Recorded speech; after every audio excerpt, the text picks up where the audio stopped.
Bonjour, je m'appelle Aya et je suis en classe de CM2 à l'école de Saint-Sauveur. Et je vais vous présenter un extrait du livre Lancelot du Lac, écrit par Victor Pouchet et illustré par Kilofer. Lancelot est un élève de 6e. Son prénom nous évoque celui d'un célèbre chevalier du roman Les Chevaliers de la Table Ronde, et toute sa vie tourne autour de cet univers, puisque dans la vie, Lancelot se prend pour un vrai chevalier. Ainsi, dans l'extrait que j'ai choisi, Lancelot est amoureux de Jennifer, qu'il préfère surnommer Guenièvre, comme dans ses romans. Au collège, tout le monde redoute et admire Arthur. Arthur qui, bien entendu, est lui aussi épris de Jennifer. Hélas, Guenièvre ne le regardait jamais, comme s'il n'existait pas et appartenait à notre monde. Lancelot n'osait toujours pas l'approcher. Il faut dire qu'il comprit aussi l'étrange fonctionnement de la cour de récréation du collège. Là, toute une partie était comme inaccessible. Elle était réservée à Arthur, le grand garçon blond que Lancelot avait vu le premier jour. C'était Yanis, son voisin de table, qui lui avait expliqué ça. Yanis trouvait Lancelot bizarre, parce qu'il semblait inventer des histoires impossibles tout le temps. Et Lancelot trouvait Yanis bizarre, parce qu'il semblait ne pas comprendre grand-chose à ces histoires. Mais ils avaient décidé d'être copains, parce que le classement alphabétique les avait placés côte à côte le premier jour. L'amitié tient à si peu de choses. Les yeux de Yanis brillaient quand il lui parla d'Arthur. Arthur, tu vois, c'est un 3e, et dans le collège, il a le pouvoir. Ça veut dire quoi, il a le pouvoir? Ça veut dire que déjà, tout ce qui est entre le grand arbre, là, et le préau, tu peux pas y aller. C'est chez lui. C'est comme ça qu'on à lui. Tu vois? À la cantine, il a aussi une table qui est rien pour lui, tout au fond.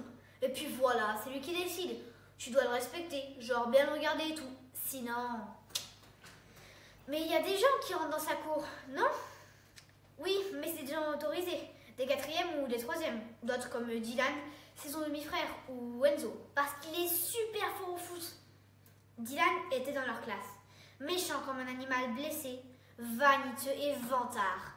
Il prétendait pouvoir battre n'importe qui au foot et au combat à main nue. De fait, il faisait 2 têtes de plus que Lancelot, avait une effrayante mèche de cheveux noirs qui tenait toute seule sur sa tête grâce à du gel et ne cessait de donner des coups de pied dans la chaise de Lancelot en ricanant. Lancelot continua à questionner Yanis. Mais il y a aussi des filles qui peuvent entrer dans la cour d'Arthur. Oh bah oui, il y a des filles. C'est pas toujours les mêmes, mais en ce moment il y a Pauline et Nassima. Et puis Jennifer. Il est amoureux d'elle, il paraît. Lancelot ne dit plus rien. Il était frappé d'une telle détresse qu'il avait comme perdu la parole. Son accablement était ambigu car, comme Yanis et comme presque tous au collège, il ne pouvait qu'admirer Arthur.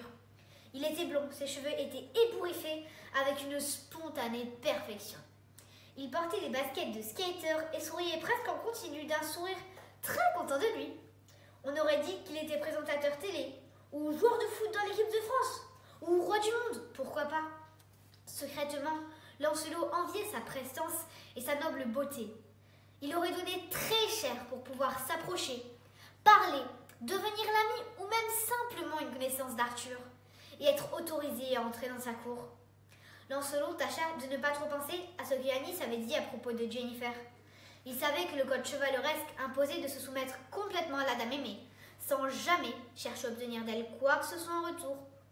C'est ce qu'il dit à peu près à Yanis. Ça fait que genre tu l'aimes mais qu'il se passe rien, demanda Yanis. Oui, c'est un amour pur et absolu. Ça veut dire quoi, absolu? T'oses même pas dire amour à la fille? Pff, mais c'est complètement débile. Absolu, ça veut dire que ça n'a aucune limite. C'est total, c'est au fond du cœur, et c'est infini.